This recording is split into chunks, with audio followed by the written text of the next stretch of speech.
신구약 중간시대 역사에서 가장 중요한 사건을 꼽으라면 마카비 혁명을 들 수 있습니다. 이 혁명의 결과로 주전 142년 하스몬 왕조가 세워졌기 때문입니다. 다윗 왕조가 바벨론에 의해 멸망한 뒤 약 445년 만에 유대인들이 세운 독립국가입니다. 하스몬 왕조는 비록 다윗의 혈통을 계승하지 않았지만 주 70년 예루살렘 성전이 로마에 의해 파괴될 때까지 유대인들의 정치와 종교에서 중심적인 역할을 했습니다. 오늘 내용은 김희성의 신약의 배경사 책과 2013년 세가정 저널에 연재된 천사무엘의 신구약 중간사 성서의 중간시대 마카비 혁명과 하스몬 왕조 참고하였습니다. 안티오쿠스 4세 에피파네스의 종교 박해로 율법을 철저히 지키고자 했던 하시딤이라 불리는 경건주의자들은 산이나 광야로 피신했습니다. 율법을 고수하면 죽임을 당했기 때문입니다. 광야로 피신한 유대인들이 추격하는 안티오쿠스 4세 군대의 공격으로 점점 더 많이 죽어가자 두 가지 견해로 갈라졌습니다. 첫째는 죽더라도 끝까지 율법을 고수해야 한다는 척, 그 다니엘서 저자가 이제 이에 해당됩니다. 둘째는 방어를 위해서 안식일에도 싸워야 한다는 척, 마카비 혁명에 참여했던 사람들입니다. 마카비 혁명이 주전 167년 시작되었고 혁명이 진행 중인 주전 166, 165년경 쓰인 다니엘서에서는 어떠한 시련 앞에서도 결코 무력 행동을 취하지 않고 당당히 죽음을 맞고자 하였습니다. 다니엘의 세 친구는 화덕에 들어가는 것을 무서워하지 않았으며 다니엘도 사자굴 속에 들어가는 것을 두려워하지 않았습니다. 이들은 죽음에 직면할지라도 율법을 철저히 지키면 하나님이 천사를 통하여 구원해 주실 것이고 비록 죽더라도 부활하여 영원히 생명을 얻는다는 믿음의 표현이었습니다. 마카비 혁명입니다. 주전 167년 예루살렘에서 북서쪽으로 30km 떨어진 구릉지대인 그 모데인이라고 하는 작은 마을에 하스몬 가문의 가장으로 마을 제사장이었던 마따디아가 살고 있었습니다. 하스몬은 마따디아의 정접으로 이 집을 하스몬가라 불렀습니다. 이곳 모데인에 안티오쿠스 4세 그 왕의 관리가 와서 이교 제사를 드리라는 명령에 따르라. 그러자 마따디아가 단호하게 거절합니다. 그런 판국에 한 유대인이 이교 제사를 따르겠다고 나서자 이에 화가 치밀어 오른 마따디아는 그 유대인과 왕의 관리를 살해하고 5명의 아들과 함께 산으로 피신합니다. 그는 토라에 대하여 열심히 있고 언약을 지키려고 하는 사람은 모두 나를 따르라. 여기에 무저항주의자들이었던 하시딤 사람들의 일부도 합세합니다. 이들은 적군의 공격이 있을 경우 안식일에도 싸우자 이렇게 결의했습니다. 주전 167년 혁명 시작한 후 수개월 만에 그 주전 166년 늙은 제사장 마따디아는 죽었습니다. 마카비 혁명은 약 10년 단위로 세 가지로 나눌 수 있습니다. 마카비 혁명 첫 번째, 마따디아의 아들 셋째 아들 유다가 지휘권을 계승하여 주전 164년 종교적 자유를 획득합니다. 유다는 무모할 정도로 용감하고 대단한 투사였기 때문에 그의 별명이 마카비였는데 아람어로 망치를 뜻합니다. 유다가 적인 유대인 부역자들과 시리아인들에게 강탈을 날렸다고 하여 붙여졌습니다. 유다는 유대인들의 한글을 전면적인 독립투쟁으로 전환했고, 이 항쟁은 성공하였기에 그 전체 반란은 그의 별명을 따라 마카비 혁명이라고 합니다. 약 3년간의 투쟁 끝에 예루살렘 성전을 탈환할 수 있었습니다. 마카비 1세는 마카비 혁명의 성공으로 탄생한 하스몬 왕조의 관점에서 쓰여진 책인데, 그 마카비 1서 4장 38절 기록에는 성전에 올라가 보니 성소는 황폐해 있었고 제단은 더럽혀졌으며 성전 문들은 불타버렸고 성전 뜰에는 마치 숲이나 산같이 잡초가 우거져 있었으며 제사장들의 방은 산산이 부서져 있었다. 물론 그 대제사장 메넬라우스는 급히 도망쳤습니다. 마카비 혁명군은 성전에 들어가 제단을 다시 쌓고 정화했습니다. 그리고 성전 기물을 새로 마련하여 주전 164년 겨울 성전 재봉헌식을 가졌습니다. 이때부터 유대교는 매년 성전 봉헌 축제, 수전절이라고 하는데, 이 사건을 기억하며 암흑과 어둠이 빛에서 쫓겨나야 한다는 표정으로 그 등불에 점화를 했습니다. 요한복음 10장 22절에서 23절.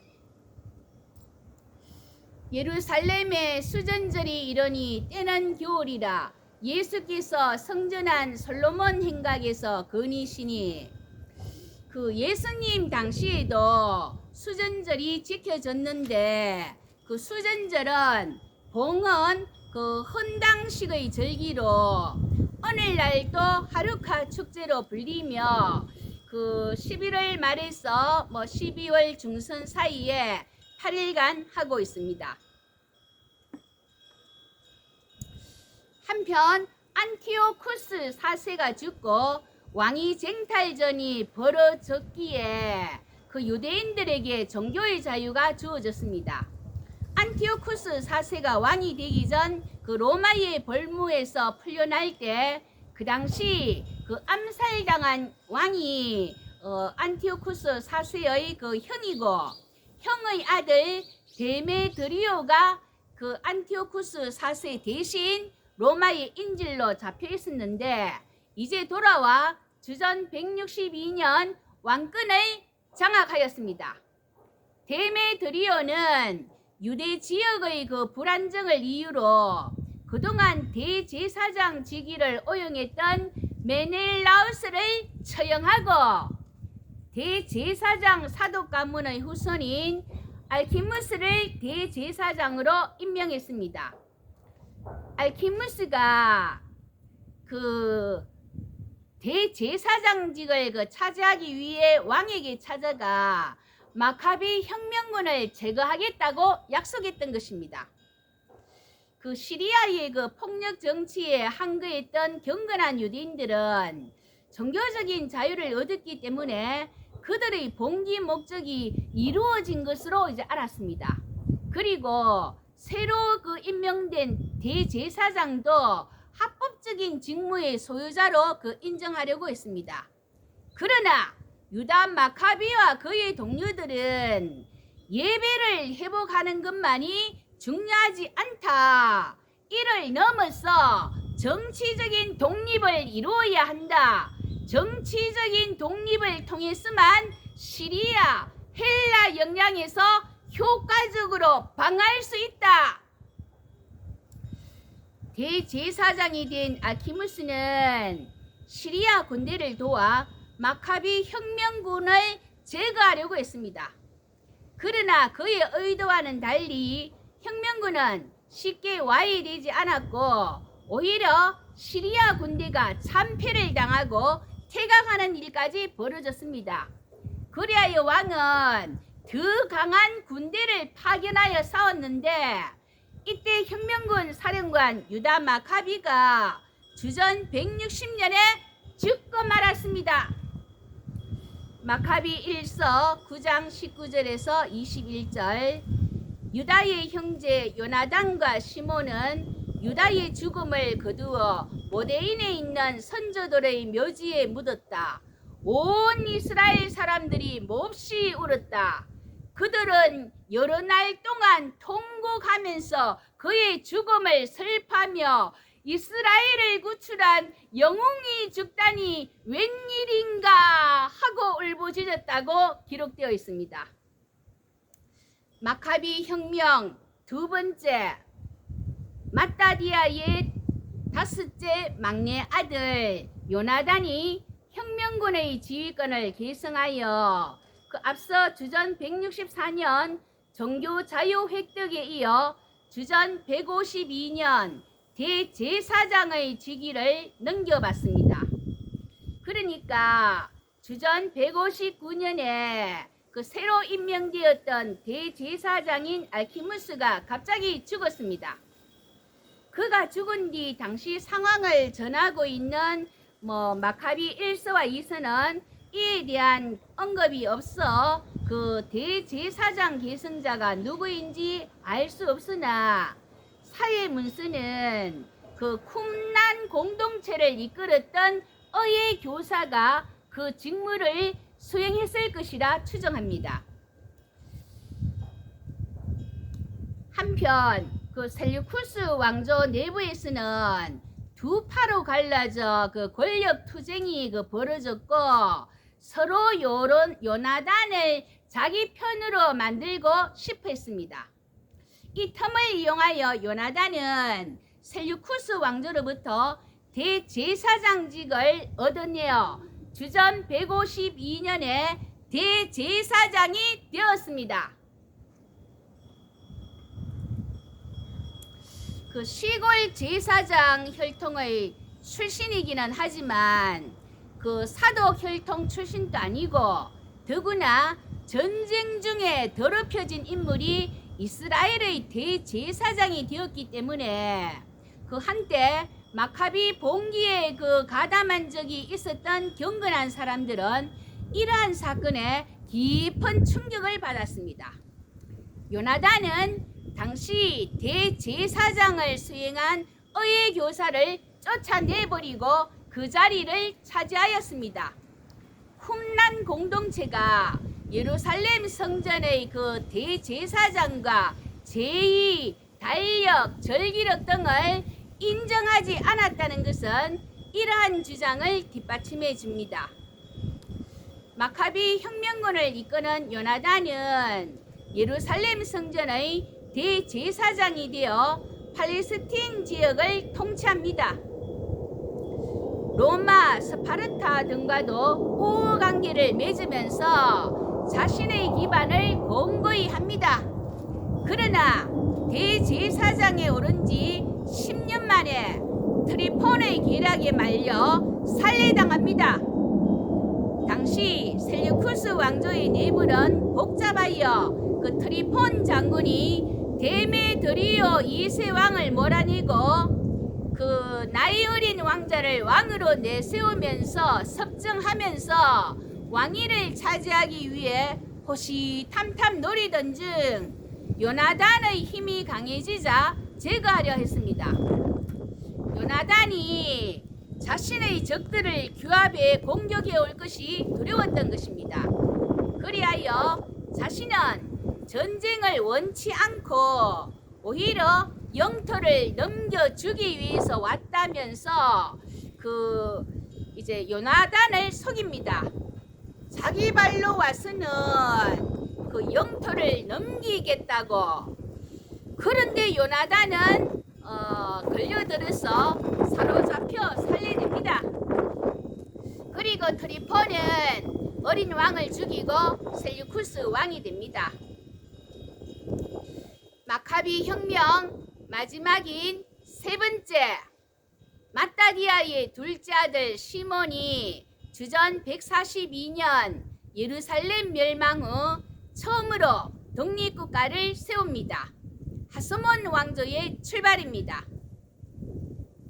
시몬은 마카비 혁명군의 지휘권과 예루살렘 성전의 그 대제사장권을 계승했습니다. 또한 트리폰에 의해 쫓겨나 그 왕권을 주장하던 데메드리오 2세와 우호관계를 맺고 유대인들에 대한 세금을 면제받았습니다.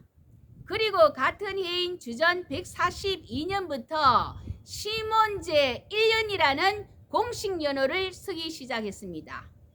마카비 1서 13장 41절 42절. 이스라엘은 이방인의 모든 속박에서 벗어났다. 그리고 이스라엘 민족은 그들의 공문서와 계약서에 유대인의 대사제이며 사령관이며 지도자인 시몬제 1년이라고 쓰기 시작하였다. 이것은 유대인들이 셀유쿠스 왕국의 속박에서 벗어났을 뿐만 아니라 하스몬 왕조가 공식적으로 출범했다는 것을 의미합니다. 다윗 왕조가 바벨론에 의해 멸망한 지 약 445년 만에 팔레스틴 지역에서 유대인들에 의해 새로운 왕조가 세워진 것입니다. 이 왕조는 비록 혈통적으로 다윗 가문을 계승하지 않았지만 유대인들이 정치적으로나 종교적으로 독립했다는 점에서 역사적으로 매우 중요한 역할을 했습니다. 마카비 1서 14장 41절에서 43절. 그러므로 유다 백성과 사제는 다음과 같이 결정하였다.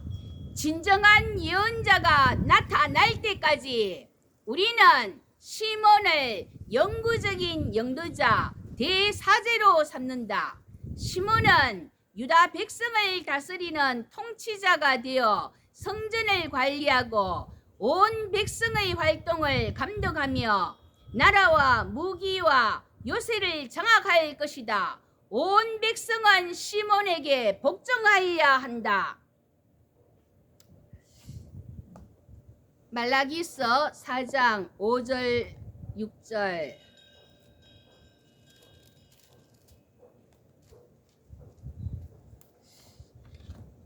보라, 여호와의 크고 두려운 날이 이르기 전에 내가 선지자 엘리야를 너희에게 보내리니 그가 아버지의 마음을 자녀에게로 돌이키게 하고 자녀들의 마음을 그들의 아버지에게로 돌이키게 하리라. 돌이키지 아니하면 두렵건대 내가 와서 저주로 그 땅을 칠까 하노라 하시니라. 그 당시 유대인들 사이에 참 예언자를 기다리는 사상이 있습니다.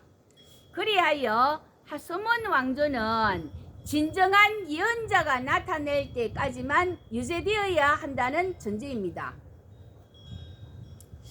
사실 정통성에 문제가 있습니다.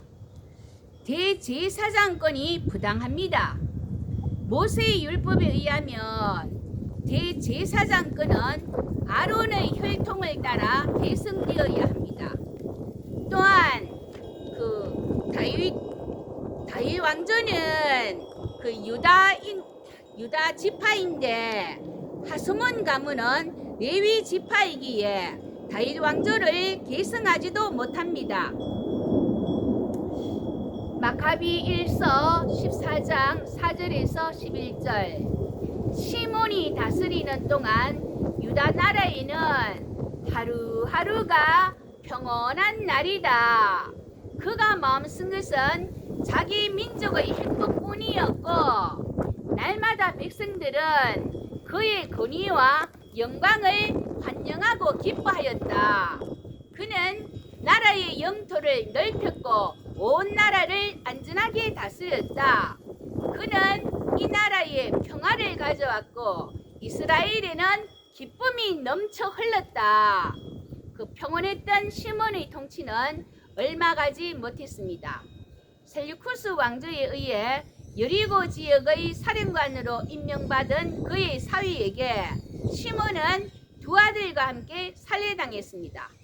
사위는 예루살렘과 유대 땅을 탐내어 차지하고자 자신을 방문한 그 장인 시몬과 처남들에게 그와 같은 악행을 저질렀습니다. 그러나 그의 흉계는 성공하지 못했습니다. 시몬의 셋째 아들 요한 틸카누스 사전에 연락을 받고 매형이 보낸 암살단을 미리 제거하였습니다.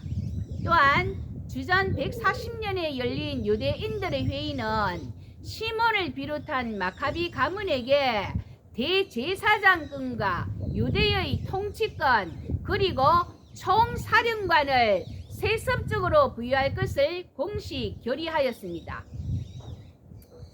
시몬의 셋째 아들 요한 틸카누스는 유대 나라의 세습적 군주로서 시몬을 계승하였고, 그 주전 63년 로마의 폼페이우스에 의해 하스몬 왕조가 종말을 구하기까지 시몬 사후 그 하스몬 왕조는 6명의 왕이 나왔습니다. 정리합니다. 마카비 혁명은 메넬라우스의 대제사장권 탈취 이후 진행되어 온 1년의 저항운동과 이에 대한 안티오쿠스 4세 에피파네스의 강압 정책의 결과로 나타났는데, 특히 종교 정책의 강압적 시행이 혁명의 도화선이 되었다고 할 수 있습니다. 마카비 혁명의 결과는 약 10년 단위로 세 가지로 나눌 수 있습니다. 첫 번째, 유다 마카비는 주전 164년 종교적 자유를 획득하였고, 두 번째, 요나단은 주전 152년 대제사장의 직위를 넘겨받았습니다. 세 번째, 시몬은 주전 142년 세금 면제로 경제적 독립과 함께 예루살렘이 멸망된 후 처음으로 다시 독립국가를 세워 하스몬 왕조가 탄생하였습니다. 혁명의 긴 과정을 통해서 볼 때 마카비 혁명은 결국 민족 독립운동이었다고 규정할 수 있고, 이 독립운동에서 종교는 민족 세력의 주요 결집원으로 그 역할을 담당했습니다. 우리나라 3.1운동 당시 기독교는 전체 인구의 1% 남짓이었지만 민족 대표 33인 중 16명이 기독교이었고, 임시정부의 중요한 지책을 맡은 구성원 8명 가운데 7명이 기독교인이었습니다. 오늘날도 나라를 구하기 위해 기도하고 금식하며 의를 위하여 분연히 일어나 분투하고 있습니다. 말라기 4장 1절 3절 말씀으로 마칩니다. 만군의 여호와가 이르노라. 보라, 영광로 불같은 날이 이르리니 교만한 자와 악을 행하는 자는 다 지푸라기 같을 것이나. 3절, 또 너희가 악인을 밟을 것이니 그들이 내가 정한 날에 너희 발바닥 밑에 재와 같으리라. 만군의 여호와의 말이니라. 아멘.